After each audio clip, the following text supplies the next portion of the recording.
அவசரமா பஞ்சாயத்தை கூட்டி இருக்கீங்க, என்ன விவகாரம்? அது வேற ஒண்ணும் இல்லைங்கய்யா. இத்தனை நாளா நம்ம வேலை ஊர்ல இல்ல, நம்ம ஊரு நிம்மதியா இருந்துச்சு. நேத்தா வந்தான், வரும்போதே ஒரு பிரச்சனையோட வந்துட்டான். என்ன பிரச்சனை? அது நிக்குது மூதேவி, அதோட பிரச்சனை தான். பக்கத்தூர் பொண்ணை காப்பாத்துறேன்னு சொல்லிட்டு கையை பிடிச்சு எடுத்துட்டான். ஏற்கனவே அவங்களுக்கு நமக்கும் வாய்க்கா தகராறு இருக்கு, இப்ப பொம்பளை தகராறு வரையா? ஏப்பா தம்பி, அந்த பொண்ணை கைய பிடிச்சு இழுத்தியா? என்ன கைய பிடிச்சு இழுத்தியா? பொண்ணை கைய பிடிச்சு இழுத்தியாப்பா? என்ன கைய பிடிச்சு இழுத்தியாப்பா? என் தம்பி, பக்கத்தூர் பொண்ணை கைய பிடிச்சு இழுத்தியா? என்ன கைய பிடிச்சு இழுத்தியா?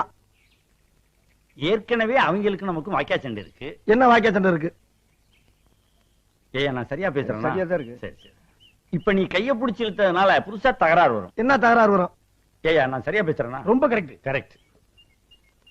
ஊரை விட்டுரு. என்ன ஊரை விட்டுரு? பொண்ணை கைய பிடிச்சு இழுத்தியா? என்ன கைய பிடிச்சு இழுத்தியா? என்னய்யா சொல்றாங்க? நான் கேக்குறேன்.